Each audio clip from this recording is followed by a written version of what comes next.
నిత్యం జిమ్లో ఎక్సర్సైజులు చేస్తూ కండలు తిరిగిన బాడీ బిల్డర్ అతను. ఫిట్నెస్ అంటే అతనికి ఎనలేని పిచ్చి. రోజులో ఎక్కువ భాగం జిమ్లోనే గడుపుతాడు. అలాంటి బాడీ బిల్డర్ను చూసి తాము కూడా అలా అవ్వాలని అతన్ని ఫాలో అయిన యువకులు చాలామందున్నారు. అలాంటి యువకుడికి మరణం సంభవమా? ఇంతకీ ఆ బాడీ బిల్డర్ ఎవరు? అతని ఆకస్మిక మరణం వెనుక ఉన్న రహస్యమేమిటో తెలిస్తే అందరూ ఆశ్చర్యపోతారు. ఆ మిస్టరీ ఏమిటో తెలుసుకుందామా? ఉత్తరప్రదేశ్ రాష్ట్రానికి చెందిన సమాజ్వాదీ నాయకుడు మలాయం సింగ్ యాదవ్ కుమారుడు ప్రతీక్ యాదవ్ ఓ ఫిట్నెస్ కింగ్. నిత్యం జిమ్ చేస్తూ ఉండటంతో పాటు లక్నోలో అనేక హై-ఎండ్ వ్యాయామశాలలను ప్రారంభించారు. కండలుగా తిరిగిన అత్యంత ఫిట్గా ఉండే తన దేహంతో రాష్ట్రవ్యాప్తంగా జిమ్ కల్చర్ ప్రమోషన్లకు కారణమయ్యాడు.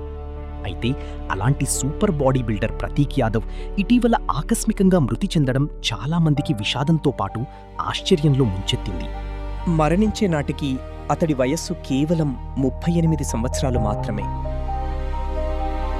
అటాప్సీ రిపోర్ట్లో అతని దేహ స్వభావంలో రక్తపు ఉండలు ఏర్పడే స్వభావం ఉందని, దాంతో డీప్ వీన్ థ్రాంబోసిస్ అనే ఆరోగ్య సమస్య కారణంగా పల్మునరీ ఎంబాలిజం అనే కండిషన్ ఏర్పడి అది అతడికి మరణం సంభవించిందని నివేదిక వచ్చింది.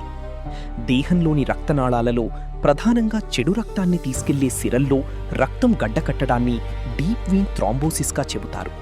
ఇది చాలా ప్రమాదకరమైన పరిస్థితి.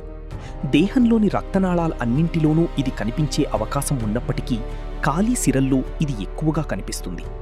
ప్రతి 20 మందిలో ఒక్కరికి తమ జీవితకాలంలో ఈ వ్యాధి బాధ పెడుతుంది.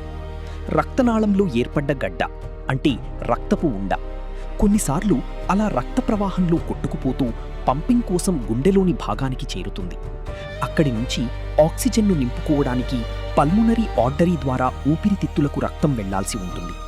ఈ ప్రక్రియలో పల్మునరీ ఆర్టరీలో రక్తపు ఉండ ఇరుక్కుపోవడం జరిగితే బ్లడ్ సర్క్యులేషన్ ప్రక్రియకు విఘాతం కలుగుతుంది. దీన్ని పల్మునరీ ఎంబాలిజం అంటారు. ఇలా జరగటం వల్ల కొన్నిసార్లు తక్షణం మరణం కూడా సంభవించవచ్చు. డీప్ విన్ థ్రాంబోసిస్తో రకరకాల లక్షణాలు కనిపిస్తాయి. అయితే ప్రతి ఒక్కరిలోనూ అవే లక్షణాలు కనిపించకపోవచ్చు. పైగా లక్షణాల తీవ్రతలోనూ మార్పులుంటాయి. రక్తపు గడ్డ చాలా చిన్నదిగా ఉంటే కొందరిలో అసలు ఎలాంటి లక్షణాలు కనిపించకపోవచ్చు. కొందరిలో అయితే సమస్య దానంతట అదే సమసిపోవచ్చు. అయితే కొందరిలో మాత్రమే ఇలాంటి లక్షణాలు కనిపిస్తాయి. రక్తం గడ్డకట్టిన చోట చర్మం వాపు, ముఖ్యంగా కాలు, పాదం వంటివి.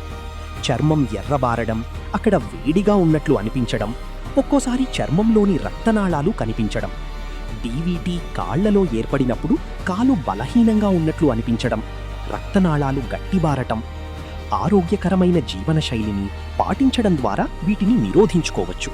అంటే మంచి సమతుల ఆహారం తీసుకోవడం, పొట్టు తీయని కాయధాన్యాలు, ఆకుకూరలు, కాయగూరలు, తాజా పండ్లు తీసుకుంటూ బరువు పెరగకుండా చూసుకోవాలి.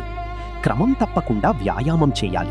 ఇలా చేయడం వల్ల రక్త ప్రవాహం సాఫీగా మారి రక్తపు గడ్డలు ఏర్పడడం తగ్గుతుంది. తగినన్ని నీళ్లు, ద్రవ ఆహారాలు తీసుకుంటూ దేహాన్ని ఎప్పుడూ హైడ్రేటుగా ఉంచుకోవడం వల్ల దీంతో రక్తం పలుచబారి ఉండలు అడ్డుపడకుండా సాఫీగా సాగిపోయే అవకాశాలు ఎక్కువ.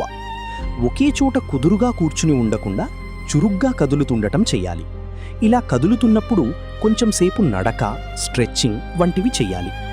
దూర ప్రయాణాలు చేస్తున్నప్పుడు అదే పనిగా వాహనంలో కూర్చుని ఉండకుండా తరచుగా బ్రేకు ప్రయాణాలు తీసుకోవాలి. రక్తనాళాల్లో రక్త ప్రవాహం సాఫీగా సాగేందుకు కంప్రెషన్ స్టాకింగ్ వాడాలి. డీప్ వీన్ థ్రాంబోసిస్ చికిత్సలో దాంతోపాటు నివారణ చర్యలు తప్పనిసరి. ఈ చికిత్స తీవ్రతను బట్టి ఉంటుంది. డీవీటీ వచ్చే అవకాశాలున్నవారు తొలి దశలో సపోర్ట్ స్టాకింగ్స్, కంప్రెషన్ టాకింగ్ వంటివి వాడాలి. బ్లడ్ థిన్నర్స్ వాడాలి. యాంటీకోయాగ్యులెంట్స్ అని పిలిచే రక్తాన్ని పలచబార్చే మందులు వాడాలి. దీనికి టిక్స్ అనే చికిత్స చేస్తారు. చిన్న పైప్, క్యాథెటర్ ద్వారా రక్తం గడ్డకట్టిన చోటికి థ్రంబోలైటిక్స్ అని పిలిచే మందును పంపి రక్తపు గడ్డను చెదరగొట్టే ఈ ఔషధాల్ని వాడాలి. ఇప్పుడు తాజాగా సక్షన్ను ఉపయోగించి రక్తపు గడ్డను బయటకు లాగేసి రక్తపు ఉండను తొలగించడం ద్వారా కూడా చికిత్స అందిస్తున్నారు.